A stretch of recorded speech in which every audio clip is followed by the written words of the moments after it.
J'aimerais lire avec vous un passage dans la Bible, puisque notre foi, bien sûr, est fondée sur ce qui est écrit dans la Bible. Nous croyons que tout ce que la Bible dit est la vérité. Elle a été inspirée de Dieu. Et aujourd'hui, nous lisons dans Luc, au chapitre 23, voici, Jésus était, vous connaissez, sur la terre, il a fait son ministère, il a enseigné, il a parlé, il a guéri, il a ressuscité, il a fait du bien autour de nous, il a rendu la vue aux aveugles, il a relevé des boiteux, des paralytiques, il a redonné vie même à des morts. Jésus a enseigné la vérité, le salut, a offert la vie éternelle là où il y avait les liens, l'enfer. Et puis, vous savez qu'il a été arrêté.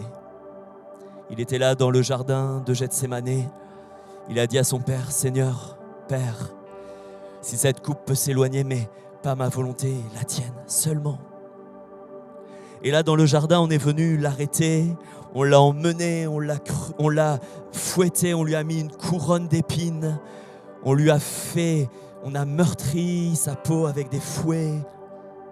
Il a été avec Hérode, il a été avec Pilate et là il se retrouve devant Pilate. Pilate ayant assemblé, verset 13, les principaux sacrificateurs, les magistrats et le peuple, leur dit, vous m'avez amené cet homme, il parle de Jésus, comme excitant le peuple à la révolte. C'est ce qu'ils ont dit sur lui. Mais ce n'est pas ce que Jésus faisait, bien sûr, c'est du mensonge. Et puis Pilate continue en disant, « Et voici, je l'ai interrogé devant vous, et je ne l'ai trouvé coupable d'aucune des choses dont vous l'accusez. Hérode non plus, car il nous l'a renvoyé. Voici, cet homme, il est question de Jésus, n'a rien fait qui soit digne de mort. Je le relâcherai donc après l'avoir châtié. » Et il s'avère qu'il y avait une coutume à l'époque, c'est celle-ci, à chaque fête, il était obligé de leur relâcher un prisonnier. Voilà, c'était une coutume de l'époque. Ils s'écrièrent tous ensemble, « Fais mourir celui-ci » en parlant de Jésus, « et relâche-nous Barabbas. » Mais qui est ce Barabbas ? Comment peut-on vouloir crucifier Jésus, le Fils de Dieu ?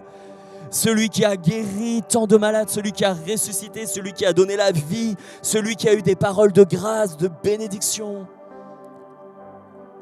Qui est ce Barabbas ? Eh bien, regardez ce qui est écrit.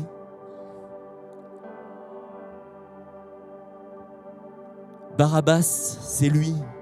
Regardez son portrait, j'ai perdu le fil. Verset 19. Cet homme, Barabbas, avait été mis en prison pour sédition, ça veut dire révolte, contre l'autorité en place, contre Rome, et pour un meurtre. Vous lisez comme moi. Ils ont préféré crucifier Jésus, le juste, et libérer un meurtrier dans leur rue. Ils ont préféré que Barabbas soit libre, qu'il vienne à nouveau dans leur rue. Vous imaginez comment ils pensent à leurs enfants. Ils préfèrent voir un meurtrier en liberté et crucifier le juste. Pilate l'a fait parce que c'était de coutume de relâcher le prisonnier que le peuple voulait. Alors il a relâché Barabbas, celui qui s'était révolté contre lui, contre Pilate et Rome, et qui avait tué. Et ils ont plutôt livré Jésus pour être crucifié. Et vous connaissez la suite. Ils ont été face à un choix, Jésus ou Barabbas. Jésus, c'est la vie, la vérité, le Fils de Dieu, celui qui sauve, qui lave les péchés.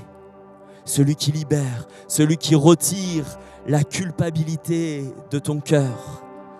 Si tu l'appelles à lui, si tu regardes vers lui, si tu te tournes, si tu te donnes à Jésus, voilà, il veut t'offrir la vraie liberté. Les chaînes sont brisées. Mais tu es face à ce choix, Jésus ou Barabbas. Barabbas, c'est le monde. Barabbas, c'est l'esprit du monde. Barabbas, c'est le péché, c'est notre nature humaine, sans Jésus, sans sa grâce. Barabbas, si tu refuses Jésus, alors tu vas t'achoper Barabbas et tu vas continuer ta vie avec Barabbas. Mais ça ne mène pas vers le Christ. Barabbas, c'est l'esprit de ce monde qui se révolte, non plus contre l'autorité de Rome, mais contre l'autorité de Dieu. C'est l'esprit dans le monde dans lequel nous sommes qui veut vivre sans Dieu. Et lui ne te rapprochera jamais de la vie éternelle, bien au contraire. Il te détournera de la vérité. Il te détournera de la paix de Jésus. Il te détournera de recevoir le pardon. En Jésus, il y a le pardon. Vous savez, quand vos péchés sont pardonnés par Dieu lui-même, nos cœurs, c'est quelque chose qu'on n'a jamais vécu avant. Être en paix avec Dieu, ça n'a pas de prix. Mais Barabbas, c'est tout l'inverse. Si tu refuses Jésus ce matin, eh bien tu vas t'achoper Barabbas. Et lui, il va te détourner de la foi. Lui, il va t'emmener plus profondément dans ton péché encore. Lui, il va te culpabiliser. Parce que derrière cela, derrière l'esprit du monde, il y a le diable qui fait tout pour qu'on préfère le péché, la souillure, l'orgueil, la rébellion, plutôt que la pureté, la sainteté de Dieu, le pardon de nos péchés. Alors ce matin, il pose la question, Jésus ou Barabbas? Qui veux-tu dans ta vie? Jésus ou Barabbas? Il faut faire un choix. Dieu a toujours dit, je mets devant vous la vie et la mort, deux chemins. Les deux ne se croisent pas, mais c'est à toi de choisir. Et il te dit, je t'en supplie, choisis la vie. Choisis Jésus, abandonne Barabbas et choisis la paix, le pardon de tes péchés qui se trouve en Jésus, le Fils de Dieu. S'il a été crucifié et Barabbas abandonné, c'est pour que nos péchés puissent être pardonnés. Ce matin, mon ami, choisis Jésus, choisis la vie. Refuse Barabbas, refuse ses conséquences, refuse le péché qui colle à la peau et demande à Jésus, viens m'aider, Seigneur. Je choisis la vie et non la mort. Amen.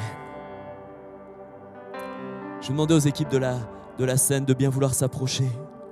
Est-ce qu'il y a des voix qui veulent s'élever ce matin pour bénir le Seigneur? Peut-être que quelqu'un veut dire, Seigneur Jésus,